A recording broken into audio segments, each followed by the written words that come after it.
said that he just kind of made the wrong read for the event. He was so focused in his practice and his preparation on beating Token Druid. And he said just a day before submission, he kind of realized, if I'm beating Token Druid this hard in practice, maybe everybody else is coming to that same conclusion and they won't bring it. But he said at that time he poured too much prep into it. Against a lot of those situations. So to me, that's really one of the decks that I think Languagehacker is going to struggle a lot against, because he's got these, decks that don't really interact with it super well. The Hunter deck that he's brought isn't the strongest in that situation. The Shaman deck only has 2 natural board clears available with the Hagatha schemes that are in there. But right now we got Shaman taken on Zoo, which TJ, you and I were talking backstage, and you were telling me that this is a matchup you're worried about for Killinallday. Yeah, I think this matchup's close, but Languagehacker, because he was expecting Token Druid, as we talked about a little bit earlier, he has teched his Control Shaman lineup to be a little bit more anti-aggro. He's got 2 copies of Lightning Storm.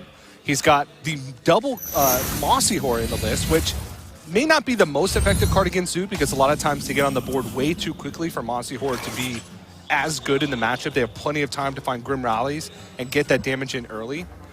But he also has Thunderhead with the complete suite of overload, cheap overload stuff for the early game, with double zap, double lightning bolt, double sludge surfer, and the lick 'em. Yeah. So that package right there, I feel, makes it pretty good against the Zoo Warlock, and gives him a lot of redundancy to deal with the early boards. Now, and I want to talk a little bit about, you mentioned with Languagehacker and the targeting on Token Druid.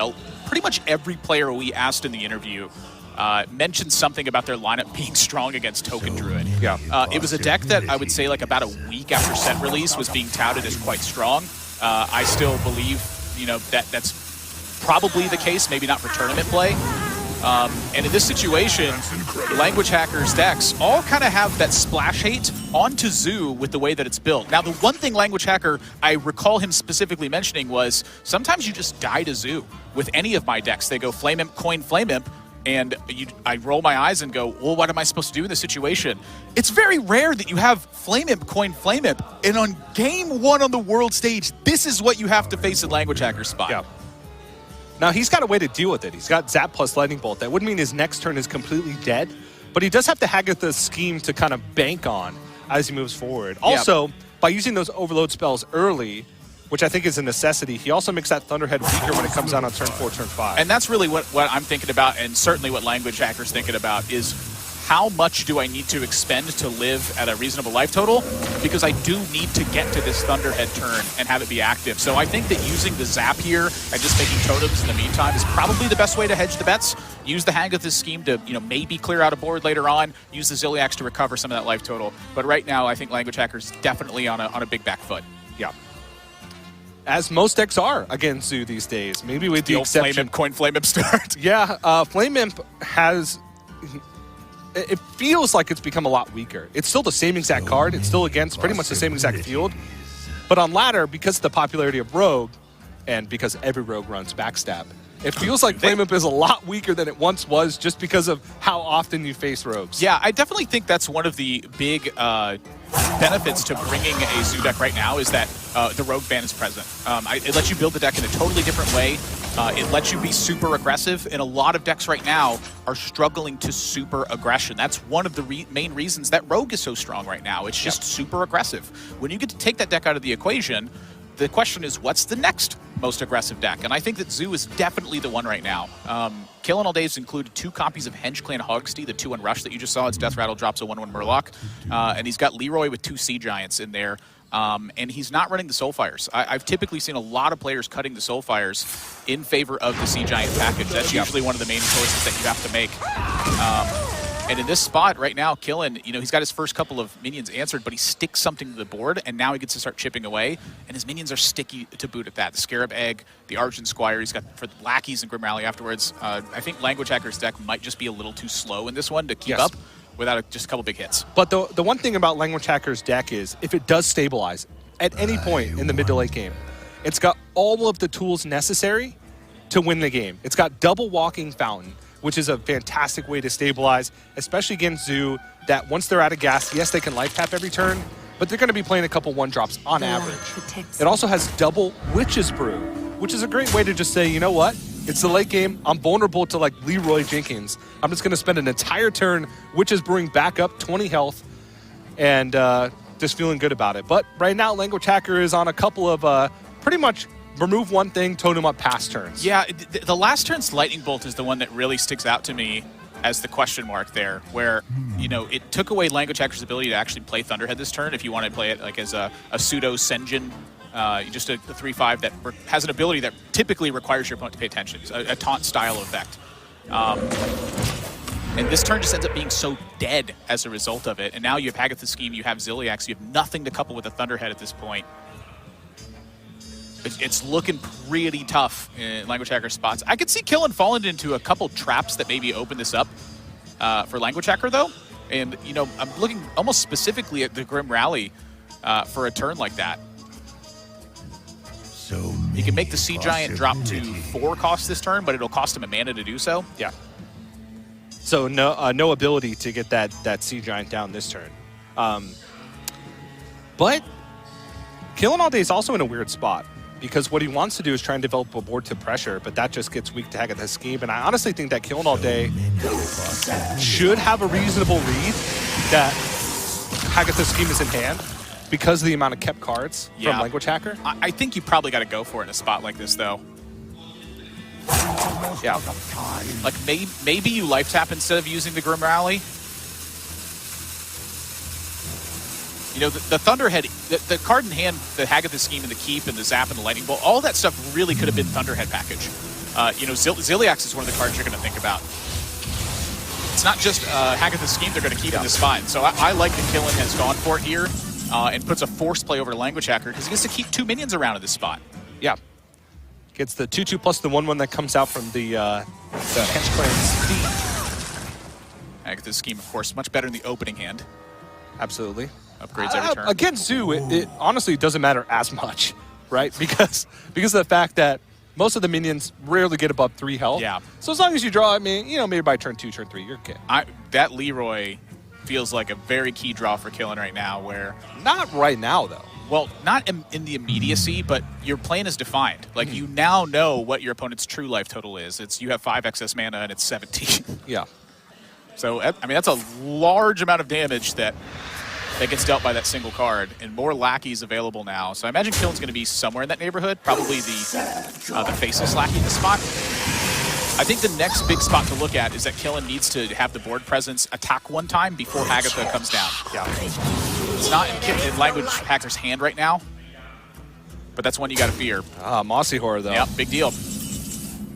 And Hagatha. Oh. So now Languagehacker, he got to the Mossy Harbor turn quite safe. It was the Hagatha Scheme into this that made it a big deal. He often expressed that because the Flame MC didn't have time to get that point. So that would be why he killed them in the earlier game, just sustain the life total so that you're not under pressure, you're not under that Leroy threat at the end of the game. Yeah. This is kind of a rough situation for Killen. Zoo, while it does have a substantial reload potential with Magic Carpet to be able to get back onto boards or just kind of make a much more threatening board than otherwise they would be able to. It's just not really the game plan that Languagehacker's on. No. It's not fight with minions, it's fight with powerful spells and effects. Yeah. And then late game, I mean, he's got the late game in the bag. Hagatha generating spells every time you play a minion, which he does have a lot of late game minions with a ton of value, like Walking Fountain, also Shudderwalk. Yeah. Honestly, it doesn't even really need the effect from Hagatha. You need the Battle Cry and the 5 armor is what you really need. The 5 armor and the deal through to everything is pretty sufficient to be able to deal with pretty much everything that Wow, Thunderhead Lightning Storm available for Languagehacker now. And I think that is an official corner turn where Killen is probably just not getting back into this one. Yeah, I would definitely agree with that. It does delay his Hagatha, but he's got Ziliax lined up in case something small comes out to stabilize. He's got Hex in case Killinallday were somehow able to get a Sea Giant on board. Doesn't have to worry about the Arch-Villain Rafam just because he doesn't have it. Does anybody really have to worry about that? Sometimes you do, but it's very rare. Sada would say it's never. It's pretty much never. Let's say you're playing against another Zoo Warlock, and you're both out of cards, and at a healthy life total. You top deck Arch-Villain Rafam, they top deck Soulfire. Who wins? Probably the Arch-Villain Rafam. but I had to dig for a very specific scenario in my mind. Yeah, let's say you're against Druid, you play a 7/8 taunt, and then they play Iron Bark Protector, an 8/8 taunt. Who wins? I just want to know what decks you're playing against, Atlanta, that run Iron Bark Protector. It's from that Discover 3. Crystal Song Portal, there you go. Big turn here for Languagehacker. Start chipping away with damage. It was Ziliax and Hex firmly protected. I think Killen is, yeah, he's falling out of this one. Your deck is consisting almost entirely of 1-cost cards. So once you get to this point, it's a little bit worse. Killen didn't go so far on the 1-cost card mechanism. It looks to me like he's got 15 1-cost cards in it. You know, pair of Direwolf Alphas and such, the Hench Clan Hogsteeds. A little bit more focused on a couple value-oriented Yeah, only cards. half this deck. Yeah. But it's just, this is a situation where you don't come back from. Your whole plan is to end the game before your opponent has access to this. Yeah. And I think that's the reason he goes for it. Going into Languagehacker's 5-minute turn, you know that Hagatha's scheme is in the deck. I just don't think you can fear it that way. Yeah, I kind of like the hold on the Sludge Slurper. It does just present more tokens, which makes Killinalldays, if you got a second Sea Giant. Yeah. I actually like to hold on the Totem as well. From For the same Languagehacker reason. here. Well, it's also just the Thunderhead space. True, yeah. Like, you just know the Totem isn't going to do anything in this spot. Leroy's never killing you. I suppose Leroy into Evolve into a Reckless Rocketeer with Abusive Sergeants, Direwolf, maybe something crazy shenanigans like that could get it done. Get in there and fight, maggot! It would take a miracle at this point, though. Well, he was going to play Hagatha, but now I'm looking at another copy of Mossy Harbor. Well, it kills off his own Mossy Horror, so. Yeah, wants the effect as well. And mind you, Killinallday's at 9 health. Yep, just been chipped away. Yeah. The true form of control deck here. It's dismantle your opponent's assault and then slowly batter them to death as they're tired and falling over from a nudge. And you'll notice a trend over the course of the weekend. Even when players are in the most dire of positions, they're probably not going to concede. This is not the tournament for it, I don't think. This is the World Championship. This is the last tournament of the year. Honestly, this is the last tournament of HCT, of the Hearthstone Championship Tour, before we move over to the Masters program. I'm staying in every last second that I can. If anything, just to stay on that stage a little bit longer. I love that stage. That's the place to be. And the frog has become an insect. Ah, the irony. The predator becomes the prey. Is that reincarnation karma right there? Like, I ate insects your entire life, did ya? Spirit of the frog? Languagehacker 1-0 lead. The control deck, I think, a pretty key victory here because that is very weak versus Killinallday. Yeah. And make a Leroy joke. Are you proud of me? I'm very proud of you. I'm always proud of you. Thanks. But I spoke with Languagehacker this morning before he was getting ready to go up on stage since he played in the second match of the day. And he said this is the first tournament that he's ever played in where he detached himself emotionally from the games. He said every other tournament that he played in, especially the Fall Championship, he was so emotionally attached to every single match of Hearthstone that he played that he feel like it affected him. That's why when you mentioned earlier that after he won and after he hoisted up the trophy and kind of like broke down a little bit afterwards and just like kind of screamed, he said that it kind of just weighed on him. He said even after the event was over, he felt like he was exhausted from how much emotional energy he was expending. Yeah. And coming to the World Championship, he said he kind of got rid of all that. He's calm, he's collected, he's going in, he said, I'm just going to play Hearthstone.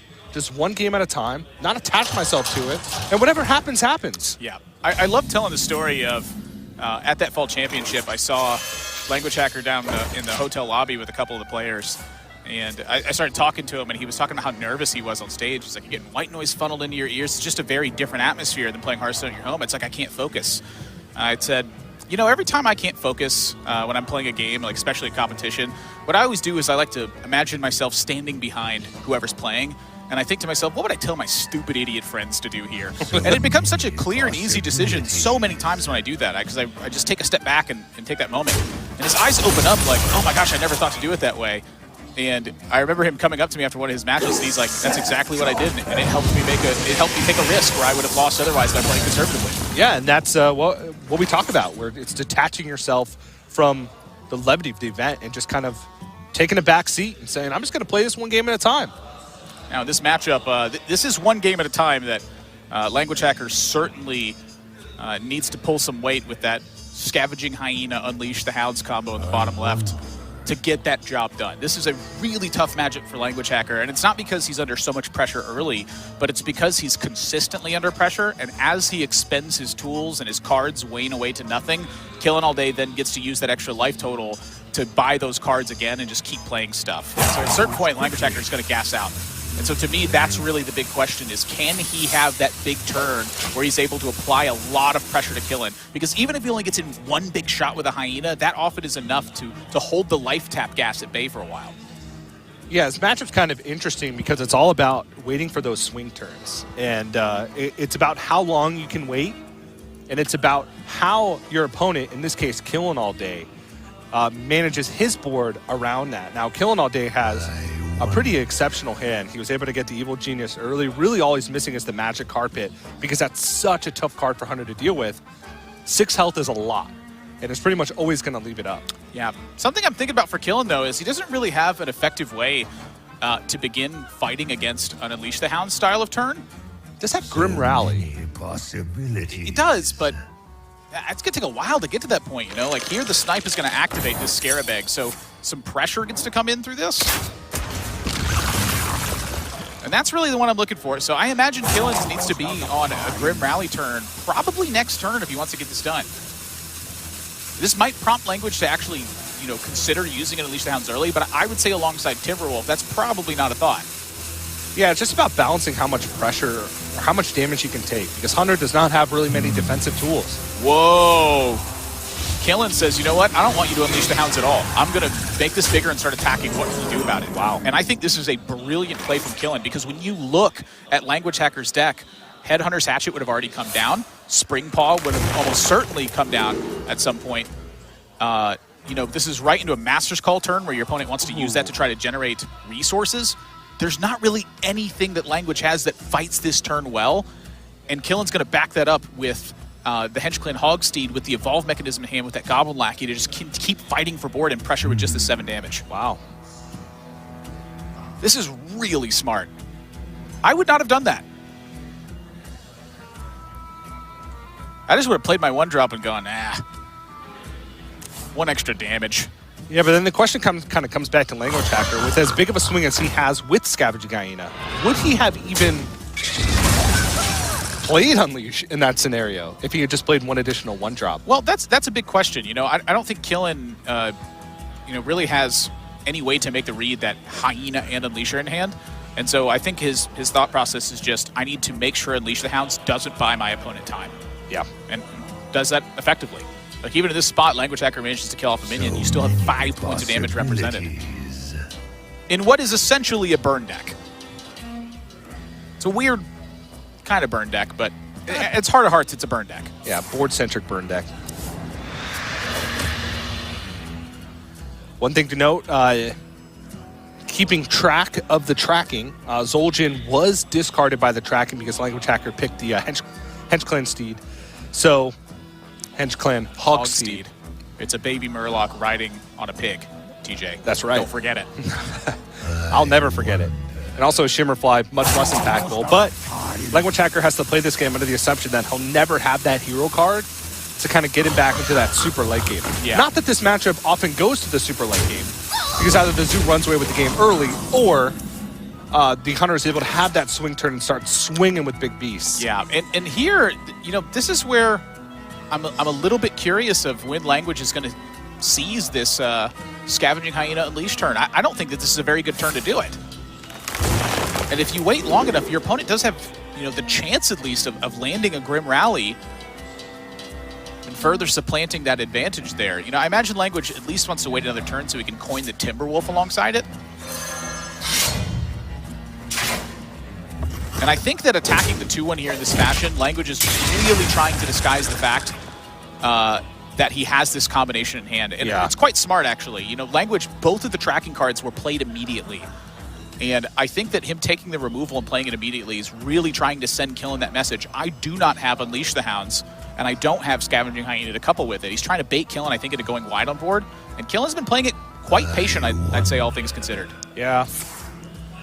It's also just trying to deny the Sea Giant for as long as possible, because that works against Languagehacker. He's trying to go for Unleash Scavenging Hyena, but a Sea Giant kind of ruins that, because while he builds a big Hyena, Sea Giant's going to be hitting him for quite a bit on the backswing. Upgrading a 2-1 into a 3-4 is always a good deal. Oh, yeah. Goes off the hatchet as well. And holds on to the 1-drops. Yeah. He's trying to make sure that no matter what happens, he's likely to be able to play Sea Giant next turn, but he's not playing too heavily into the Unleash the Hounds on the other side. This is a rough spot for Languagehacker. Even with the Unleashed Timberwolf, you know, you can wipe out 3 minions. That probably is just going to have to be good enough here. You're already at 17.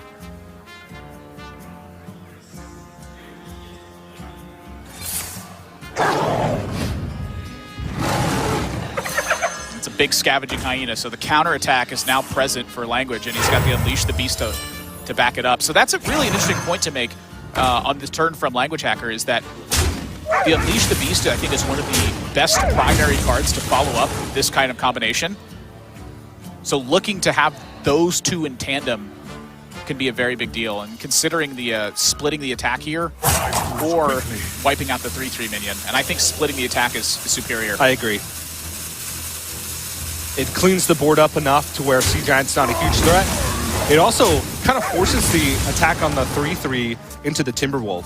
He either has to use buff cards to deal with the Scavenging Hyena, or he deals with the Timberwolf. Well, and Timberwolf is honestly pretty threatening. Yeah, this spot, it's not quite as threatening. It places a pretty low priority for Killen.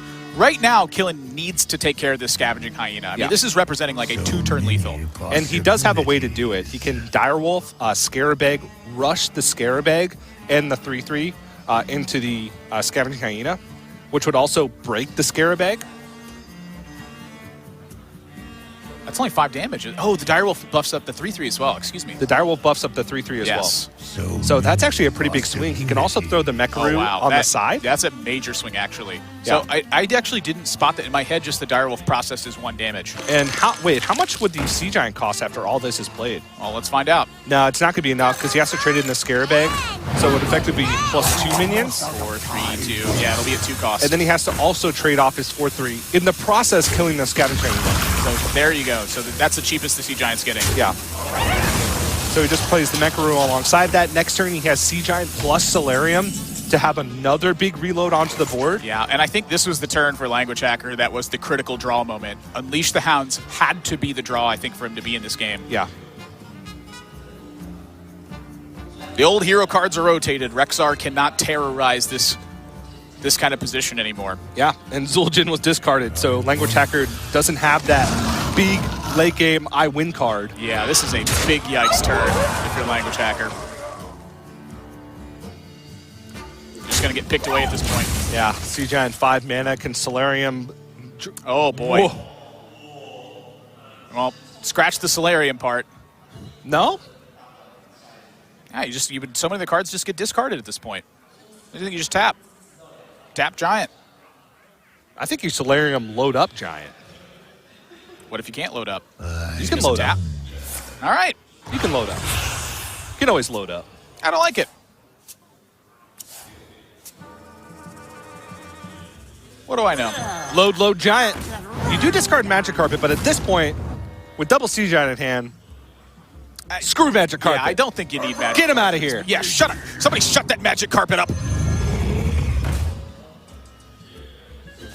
Protect the Sea Giant, the new VIP. That's right. He's wearing one of those ship wheels as a belt buckle, if that gives you any perspective of how big that is. Maybe it's a tiny ship, but... Yeah, it's all relative. Because in my eyes, he looks smaller than the Flame Imp. Look, it takes 8 Joey bots to kill a Sea Giant, all right? You can't even have 8 minions in play.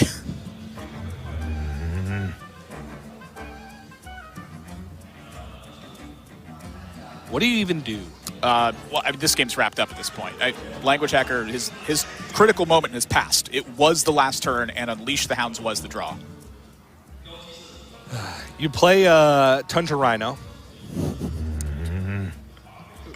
just to maybe threaten the fact that he has a bunch of charged beasts in hand. I mean, yeah, but then the Tundra Rhino dies, and then what? Rinse, repeat. Well, you force the trade, so he can't kill it on board. Yeah, but that's a rinse, repeat scenario.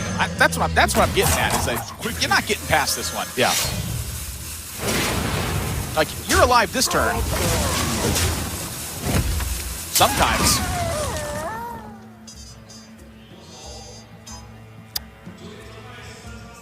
Some solid mana utilization here. Yeah, the one thing for killing, really, I think, is just to think about, is there any weird Unleash the Hound scenario that can kill me? That's it. I don't think that there is. Well, this is happening. These cards are being played. Yeah. And then you evaluate from there. Tells me killing's not... That's a... Oh, you can't play the Giant and then do it. Okay. That's not a missequence. You have to be able to do that in order to preserve the Mountain Giant's current mana situation. Kill that minion first and then juggle. You can't play the Sea Giant. Yeah. No juggles to be had. So he can Direwolf Alpha and Unleash the Beast, which allows him to take out one of the Sea Giants. And then he can hit it to the Knife Juggler, and he's alive at 1 health. So Abusive Sergeant. Leroy. Next turn. One more turn. Leroy it is. Killing, gonna tie it up here. We got a 1-1 score at the World Championship in this one. Killing able to get the Warlock deck through. And I don't think that's unexpected. I think Languagehacker's Hunter deck is just going to be vulnerable to it. I think that his Rogue deck, while it's well equipped with the tools that can be the best player on every single day. But I just got faith in him. He even said in his interview, and I'll quote myself in saying this, it's the year of Killinallday. Last year was also the year of Killinallday, and every year from here until Killinallday wins the World Championship will be the year of Killinallday. And honestly, I think Killinallday is going to suffer from an identity crisis when he eventually wins the World Championship. Because that's when the year of Killinallday will end. It's much how I feel I'm suffering from an identity crisis currently casting with you. We got a Warrior versus Hunter matchup here, and Killinallday landed on the B-52 Warrior, the old shuffle in some bombs and hope they explode at the right time, or perhaps not the right time, so I can land a Blastmaster Boom, make some bombs. But I'm going to be on. Oh, go ahead. And I wanted to hit with another quote. This time it's not from myself. It's from Killinallday, and he said in the interview, "I don't know how anyone landed on Control Warrior. Anyone. Killinallday has pretty much packed this to the brim. The double Elic, all the bomb shufflers, including C4E bombers, packed into here. It's just two ofs all the way down the list, except for legendaries. And here's his reasoning behind it, which I was fully on board with. In any deck or any lineup that's weak to Warrior, regardless of what kind of Warrior it is, will ban Warrior. Any lineup that isn't weak to Warrior is going to be targeting Warrior. And all of the decks currently that target Warrior are worse to aggression. So Killinallday's logic is that he doesn't need to be the full control style Warrior because the decks that are weak to that are going to ban it anyway. Yeah. He wants to have a little bit more hedge against those slower, greedy decks like Summoner Mage and to an extent Hunter, because he wants to get those few extra percentage points in those matchups that are trying to beat him. And I was fully on board with that reasoning, and this is one of the matchups where I think that that's just a brilliant call. Otherwise, Languagehacker even said in his interview that he's really confident in the Warrior matchup, because oftentimes what happens is you just go super late, you shuffle a bunch of Dire Frenzy Tundra Rhinos into your deck, and then you just keep bursting them. Right. But this play right here from Languagehacker goes to show you that even the reasoning that he gave us goes out the window when you're talking about Bomb Warrior, because you don't have time to do that. You will inevitably lose to the bombs if you try and go slow, especially with the list that Languagehacker brought that doesn't run Vicious Scalehide. Yeah, and I think that's a really big talking point there. The one thing that Warrior really does well on the control side is give your opponent time. Like, that's really the one major weakness it has. And so because of that, you know, a lot of players brought this mid-range Hunter deck trying to take specific advantage of that facet of it. You want to get big Tundra Rhinos, you want to get big Spring Paws in there, or Timberwolves, combine all that stuff together and just truck your opponent for 20 damage a couple turns in a row. That's the, you know, Warrior doesn't have a ton of armor generation cards. So I think that's a, you know, overall a really solid plan against it. Killen having Bomb Warrior instead, you know, he has to be able to have an aggressive initiative in order to win this game. And this is really the aggressive initiative Warrior has. There's been some variations I've seen that run like Court Crown Elites and a little bit of a pirate-oriented package. Yeah. Which I quite like. But I think that's a little bit too far because you still need the... Time will tell. Time will tell. But with his reasoning, you still need the control style tools to be able to beat up on all the other decks that aren't trying to target you, because those will exist in almost any lineup. That's why we see so much Rogue. That's why we see so much... Rush the enemy! Defend Killinallday!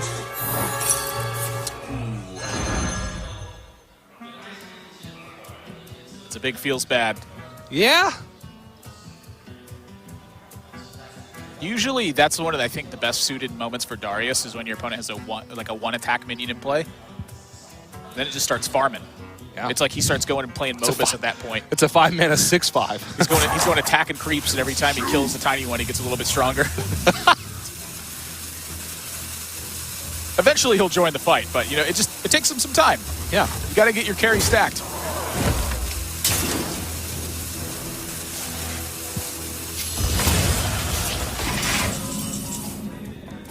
Explosive shot, a little foreshadowing, perhaps. Languagehacker's hand is not good. No. It's not bad, but it's not good. In this particular matchup, he needs to be proactive. And right now, his hand is quite reactive. That is a tough situation to look at. Unleash the Beast, I think, is... I would consider it one of the stronger cards against Warrior, just 2 5/5s packed into one single card. But Tundra Rhino is a very key card to the deck. Honestly, I'm kind of surprised he went with tracking here. While he does need to find something to be more proactive with, I don't really know what you're looking for here for 5 mana. I think one of the things that you're looking for is you're looking to play around some of your opponent's most powerful cards. Like Dinomatic is one that really comes to my mind. If you just play 2 minions here, so many times they're both going to get blown up. But what else does the deck do besides play 2 minions? The only card I can think of is Master's Call. Really, almost everything in Languagehacker's hand is meant to just simply fight until you get to that critical turn. So, you know, rather than play 2 minions, look for those key spots, play 1 minion at a time, and keep hitting that hero power button. That hero power button, I think, is very key for Languagehacker because the way that Killen's deck is built, he needs to be spending mana aggressively. It's not so much as a defensive tool. Yeah. I mean, he does have still, like I said, that defensive package in his deck. Could you try to track away bombs as well to lower the impact of Blastmaster Boom? Yes, but he's only shuffled 1 bomb in. So it's a pretty low value tracking. That's another reason why I'd want to wait for it. Well, you want to find something and you have that plus benefit. You know, like oftentimes players will just seize those benefits as soon as they get a chance. Yeah. Oftentimes when I'm playing against Warrior, whether it's Bomb Warrior or Control Warrior, I'll just save my trackings until I absolutely need it to try and find that one thing that's going to kill my opponent, not the one thing that might give me a better chance in this mid-game. Now, when you take Tundra Rhino off the tracking and then you draw a Tundra Rhino and you gave up an Unleash the Beast, this has to be like one of the worst feelings that you can have sitting in this spot. Yeah. I love the animation on Mark's shot, by the way. Just floats in there. Well, none of these. You want to destroy 3 minions from your deck? Yeah, I'll draw a card. Still weaving in the hero power, though. Killinallday, weaving in the hero cards. Yeah, this is a... Honestly, I still think I like the Darius here. You can play Darius next turn. You can, and that's the big benefit to it, is that the sooner you get Boom online, the sooner you get active hero powers. And so what I typically do with Dr. Boom in these scenarios is I wait until the hero power is fairly insignificant, and that's when I use it to expend mana to develop instead. 3/1/1s, for instance, a lot of times if you can't kill enough minions, this just opens you to a weird Unleash turn. Yeah. Probably Darius instead. I have a different philosophy. I usually just play it. I'm at the hero powers. I mean, I usually just play Boom as well. I've always just played booms. Since the first boom. Well, push a lot of damage here. That Shimmerfly was Dire Frenzied. So we can get all the charge damage in. 5, 6, 7 plus 5. 12 damage push here. Plus the Headhunter's Hatchet. Plus you have another Tundra Rhino with the Timberwolf. Quickly. This is a big turn for Language here. I'm probably swinging there because there's a potential. If Killinallday doesn't have a good way to deal with this board, that you kill him next turn. Yeah, I think the swing is definitely worth it in that spot from Languagehacker. There's no weapon removal in Killen's deck, which I'm certain is one of the thoughts that Languagehacker has. But you got a second hatchet in the deck. You have 2 charges of this one. Like, are you really going to whack some minions with this thing? Like, you kind of want your opponent to have minions right now. You have Unleashed Timberwolf. Yeah.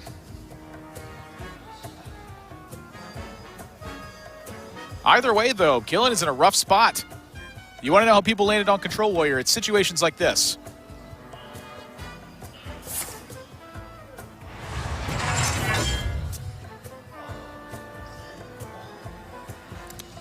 Brawl is quite scary if Tundra Rhino lives. Yeah, So I think Shield Slam and try and clean up a lot of this little stuff.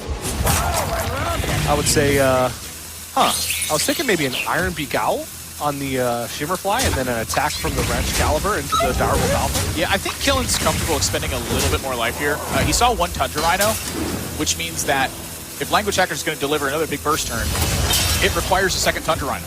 Ooh, got the Blast Shield. Honestly, one of the more impactful hero powers at this stage because he's got a lot to fight for the board with Brawl, Darius plus Iron Beak Owls to get rid of any funny business. Languagehacker is quite close to assembling lethal pressure here, though.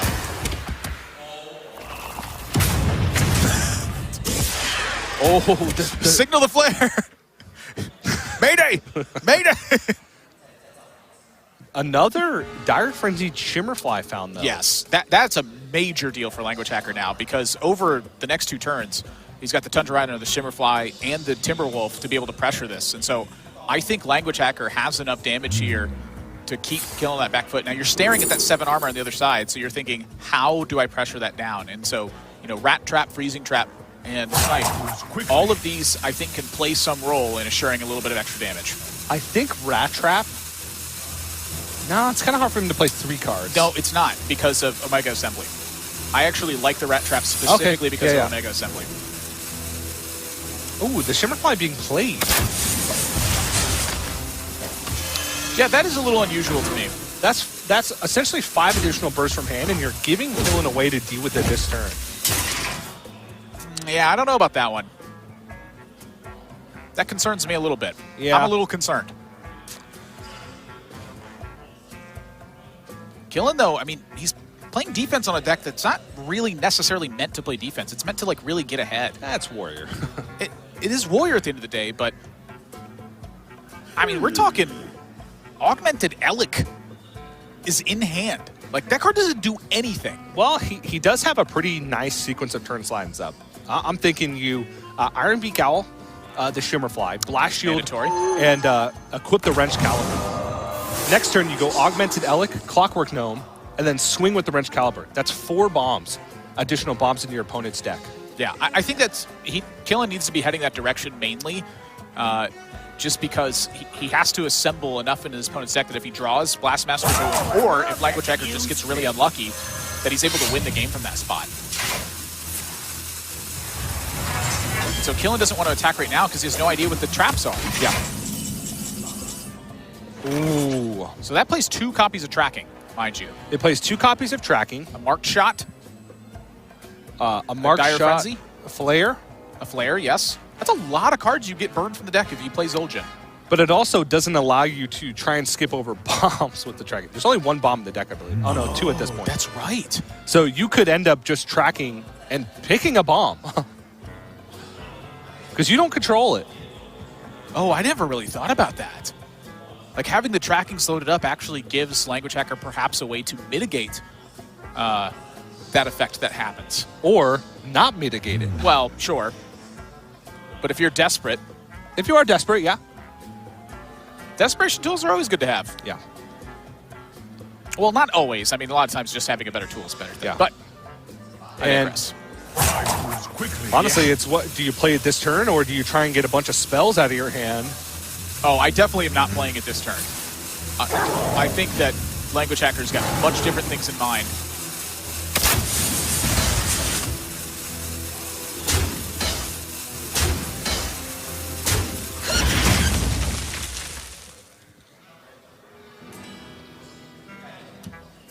This would leave Language with no board the following turn if Killing goes in. But if Killing goes in, he's vulnerable to Unleash, Tundra, Timberwolf, or the Scavenging Hyena at that point. This would be a good time for a master plan. So how in are you willing to go in this spot? Like, does the third minion ever make that difference? So I'm probably playing Augmented Elec here first to check for Snipe. Then attacking a minion to check for Snake Trap to see if I need a hero power. If none of those things... If Killen doesn't gain any armor this would be a turn, good time and for he a has 3 master minions in play plan. this turn, that gives Languagehacker lethal next turn.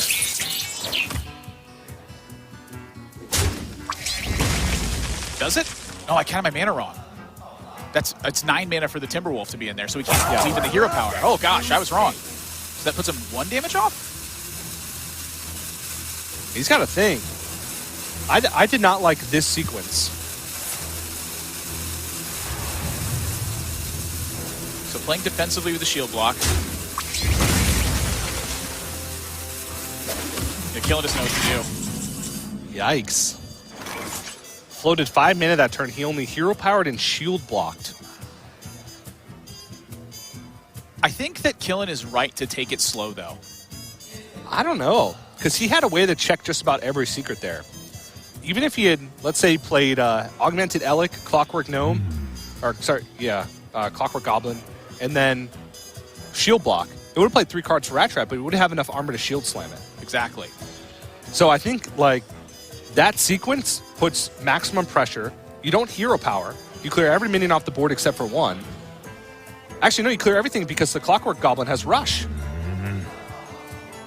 So you clear everything off the board, guaranteed no matter what secret it is. I'm trying to think of situations where Killen is worried about specifically like Tundra Rhino, the last Shimmerfly, and then like 2 Timberwolves. Like, But how no- much damage is that? But no matter which sequence you play this in, you're always weak to that. Yeah, I think Killen was just trying to not die to it that turn. That's what my thought is. Maybe trying to give himself more time to think of the optimal line and which secrets he needs to play around. But honestly, I feel like he had a way to check every secret there, except for Snipe. But the only downside of Snipe is that he just gets to shuffle 2 less bombs into the deck. Yeah, and Blastmaster Boom here, this is like actually kind of a scary card to play right now because Unleash can just be super impactful against you. It's only 1 bomb. And you can make it 3. So the fact there's only 1 actually makes it a little bit better because you make less minions for your opponent to do something with. Okay, then. This is a complicated game. There's a lot going on here. And it's like a weird little tiptoe situation.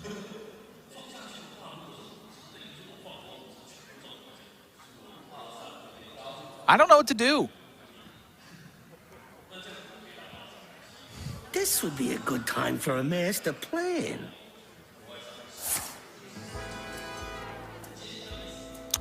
Scrap Hound probably the take in this situation.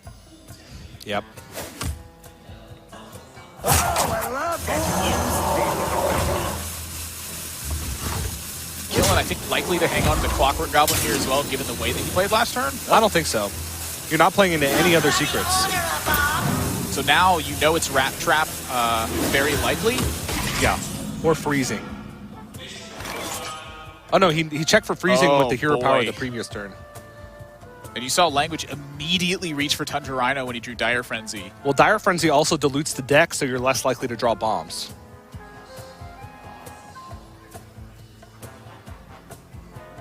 And that's what Language has to think about. It's like, what chance do you have to draw that many in a row? Do you trade off the Elec in this situation to prevent that that bad luck factor from being a big case? Language is at 19 and his secret's a Rat Trap. It's not a defensive secret.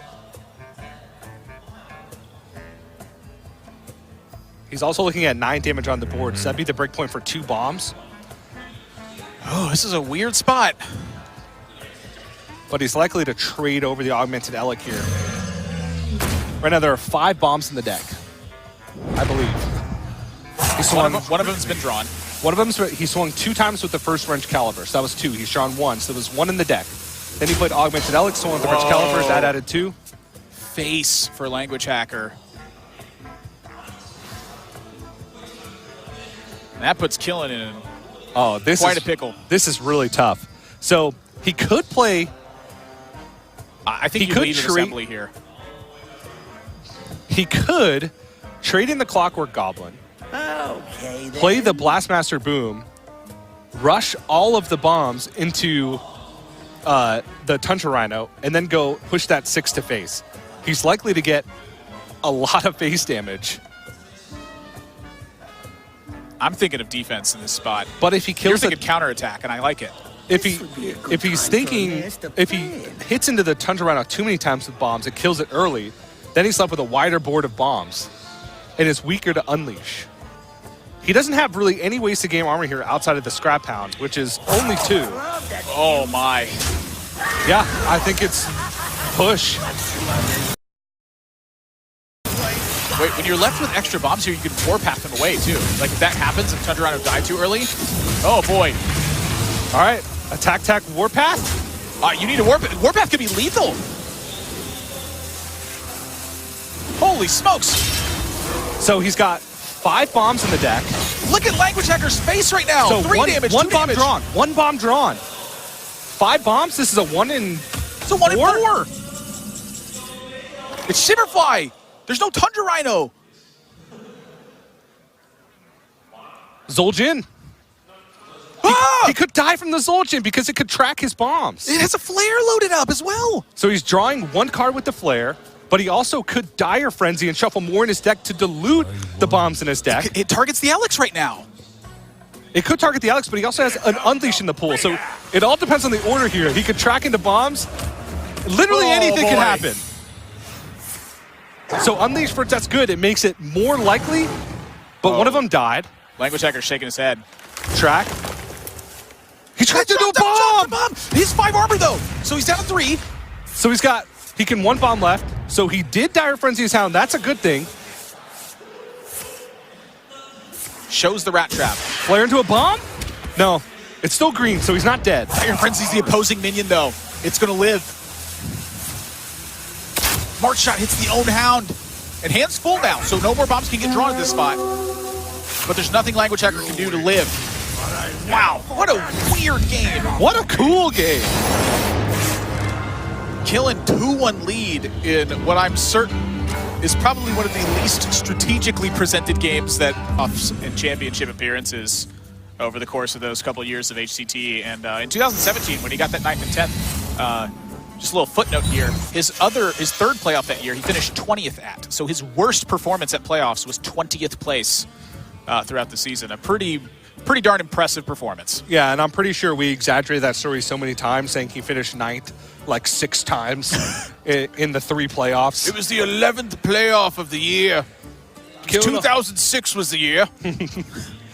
Killinallday, playing Hearthstone for 10 years, had finished 9th place in his 80th playoff. After walking uphill both ways in the snow. After his opponent had played Dr. Boom on 7 3 times in a row.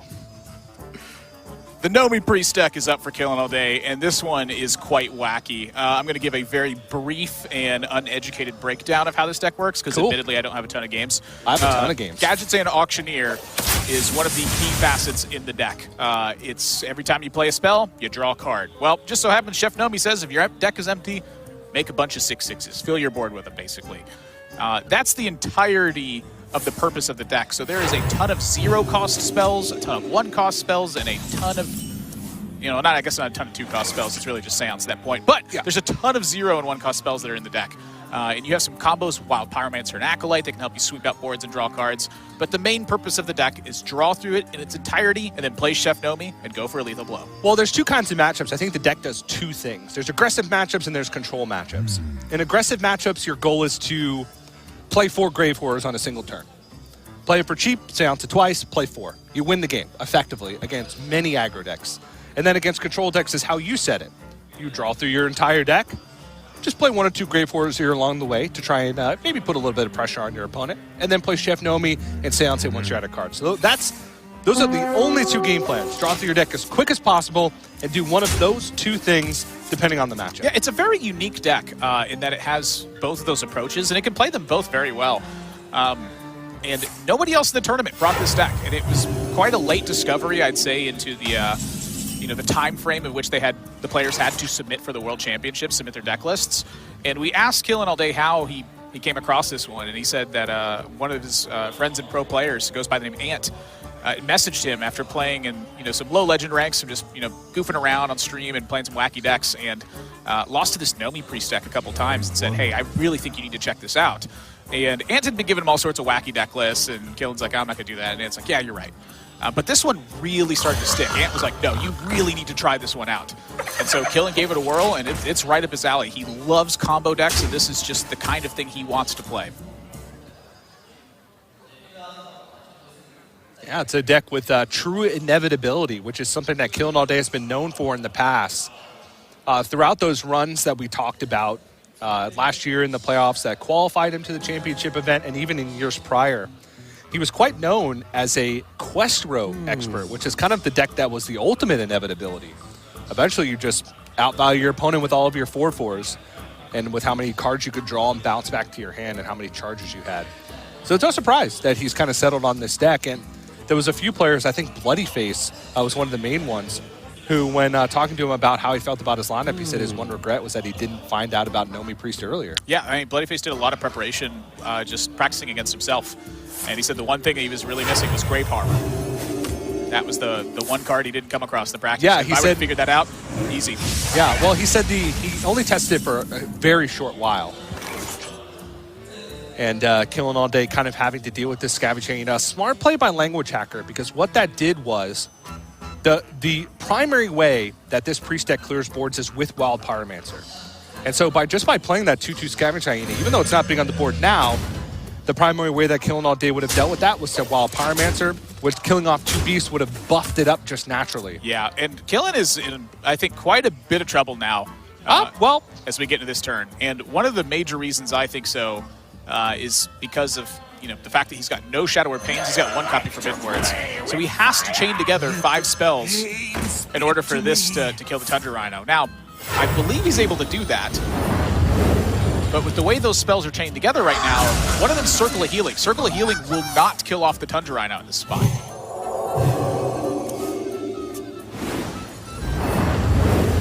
So Killen's going to keep looking for that spell.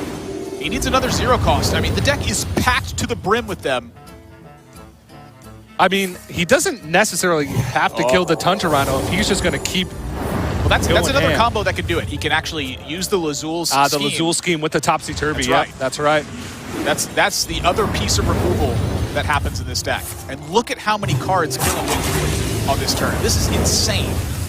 Clears the entire board. Played 6 spells, which means he drew, I believe, 6 cards total that turn. Grave Horror down to 5 mana. Yeah, pretty insane. And one of the additions that Killinallday made that I like based on the field. I've played this deck a lot, and I've also played against it a lot in games on ladder. Not many players, from my experience, run Mass Hysteria. But Killinallday has decided to include 2 copies of it, expecting a lot of kind of that mid-range field, which is what he's trying to hedge his decks to be better against. That's why he brought Bomb Warrior instead of the Control Warrior. He's trying to have a little bit more game against, say, the Summoner Mage, against mid-range Hunter, and just a lot of those decks that build kind of beefy boards that the Wild Pyromancer can't touch. Yeah, and now against Languagehacker, Summoner Mage was banned away, but that's largely because Languagehacker does not have Warrior in his lineup. Yeah. If Warrior was in Languagehacker's lineup, this Summoner Mage deck from Languagehacker would have been in play instead. And that's why Killen's decks are built typically very weak against Control Warrior decks, is that he can just take it away and then focus on beating the rest of the field. Yeah. So this is one of the turns from Killinallday that it's kind of the tough point because your turn isn't obvious. There are not a lot. There are a few turns playing this deck where your turn is obvious. You have Gadget Auctioneer, a lot of cheap spells. Boom, you just go off. Boom. You have Wild Pyromancer, your opponent has a big board of small stuff, and you got a couple spells to clear it. Easy turn. Boom. Right now, you don't have those 0-mana spells because you used them last turn for Gadget Auctioneer. Yeah, no boom. You don't really want to play Grave Horror because you're not really placing anything alongside of it, and your opponent has a Tundra Rhino. Right. You need the Grave Harbors to come down simultaneously. And whether that's through Seance or whether that's through multiple copies of Grave Harbor, the key is that simultaneously they appear. If you just play one at a time, they're under pretty major threat. Yeah. So I think Killen is going to be on just Acolyte turn here in some way. I didn't know if he was going to go with Wild Pyromancer with it or not, and he took a long time. So if he starts drawing 0 costs that he wants to play, he's just not going to have time to play them. I don't think he really minds because he's not going to kill off the Tundra Rhino anyway, and he draws 0-mana spells. He just has Gadget and Auctioneer to go off next. Right, and I think that's the reason that Killen ended up going for this, despite the fact that the rope was burning down. Yeah. The one maybe issue with this is he might be vulnerable to overdraws if Languagehacker was able to attack into this twice, say with a Spring Paw or with Unleash the Hounds. Well, but the only card that matters in that instance is the Seance. And even then, I don't know if that'd be that big of a deal because if he's in a position where he can just play Chef Nomi in the late game, it's going to kill Hunter or he's going to die. One of those two things happen. One Chef Nomi will kill the Hunter or one Chef Nomi will kill the Killinallday. Yeah.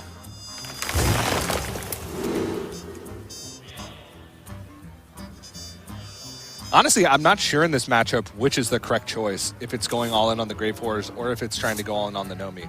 No, let's go all in on the Grave Horrors. You don't need the Seance for the Chef Nomi for the reasons that I just outlined. Quickly.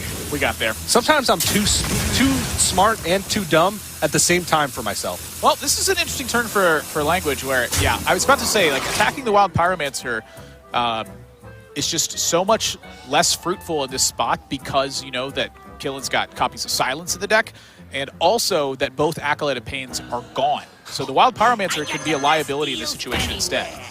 All right, well, this turn is going to be clear the board and set up for next turn to go for Grave Horror, Seance, Seance, Seance, Grave Horror, whatever, make 4 of them. Yeah. Draw lots of cards, play lots of stuff. Those are the 2 turns that Killen's approaching right now. Yeah.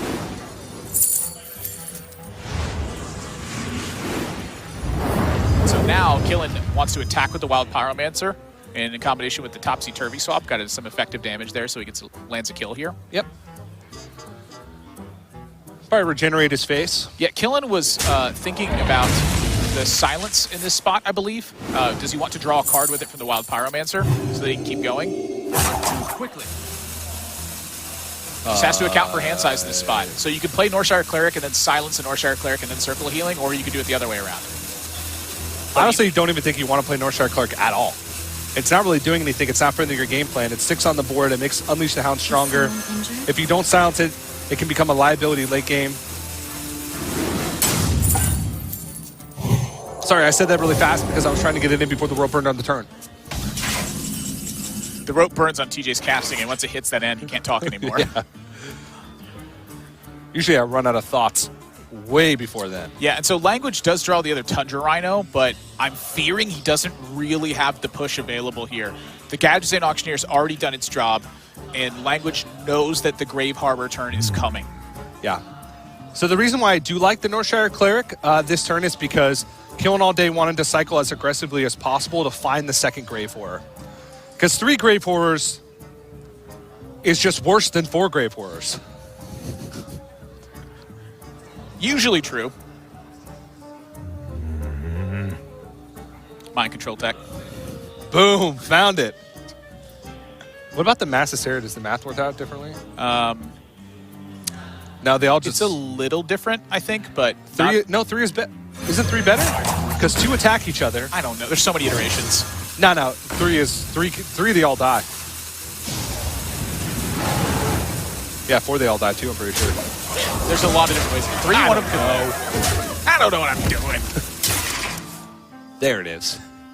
All right, no more card draw this turn, so it's, 3 of Grave Harbors is going to have to be enough.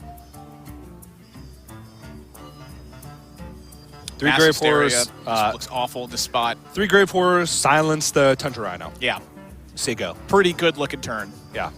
Actually, maybe 3 Grave Horrors and a Gadget Sand Auctioneer?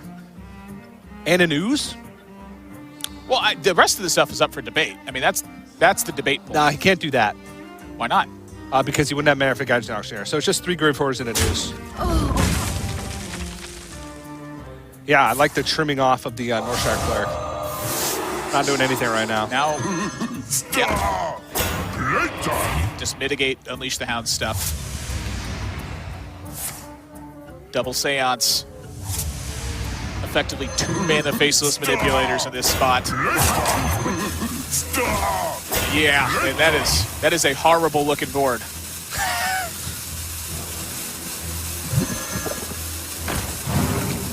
Languagehacker's in trouble. Major trouble. Let's see, does Leok help him out here? Oh, Dire Frenzy. Let's get some more of those Tundra Rhinos. It's got to stay alive. Your opponent just put 24 attack in play. You got 29. You're good. You're good. That's not okay. You good? That's bad news. Really bad news. All right, let's do the Leok math. So you can Leok, still get Unleash the Hounds. Well, you Unleash the Hounds first. Yes, you would Unleash first because you want them to be next to the Direwolf Alpha and then have the Leok buff them as well. So then you can clear off, at that point, you'd be able to clear off 2 Grave Horrors. Yeah, because you have 17 attack loaded. Wait, no, because each Hound would be 3. Ooh. Oh, so you overkill by 1. You overkill by 1. And then you have the other. Okay, you still clean. Wait a minute. There's got to be different ways to do this. This is so much math. I don't know, honestly. There we go. 2 of them dead.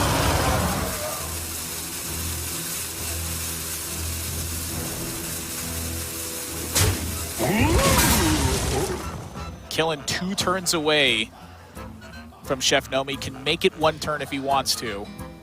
So the cards left in his deck, he has 1 Grave Horror still left. And then the last card is a Holy Smite? Yeah. The last card, aside from the Grave Harbor, is just meaningless at this point. It is all focused in on Chef Nomi and Grave Harbor and how Killen just delivers lethal pressure in this spot. Yeah, so he's looking for the big one. Doesn't find it. He's going to use this opportunity to push 7. Yeah, this also takes away a Dire Frenzy on a Tundra Rhino. It also draws him his Grave Horror. Yeah, so in fatigue spot, but Languagehacker does not have the damage to really take care of that.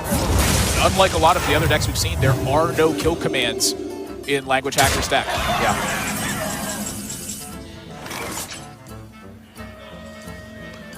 So Languagehacker has 2 turns because Chef Nomi's coming down next turn. He has no way to kill him. He's going to die.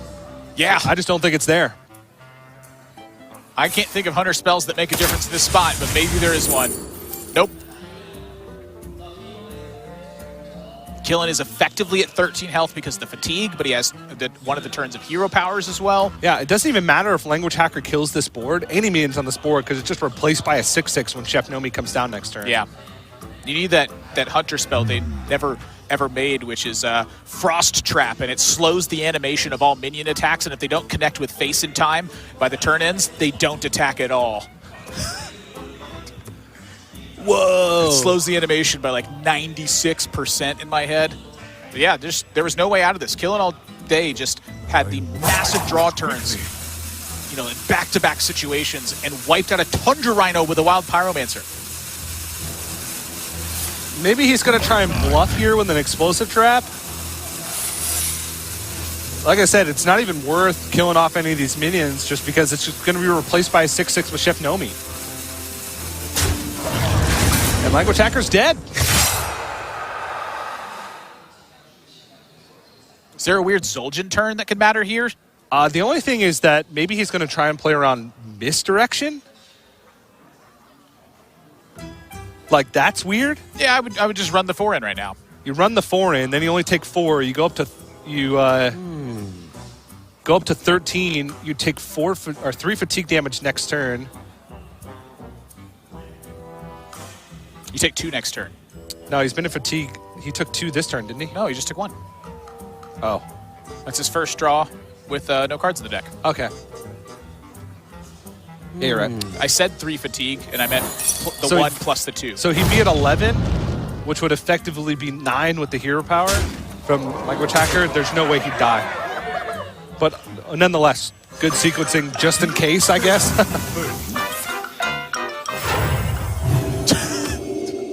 Music for that. Well fought. Languagehacker isn't going to get out of this one. Killinallday takes the series 3 games to 1 and is now 1 match away from moving out of the group. Languagehacker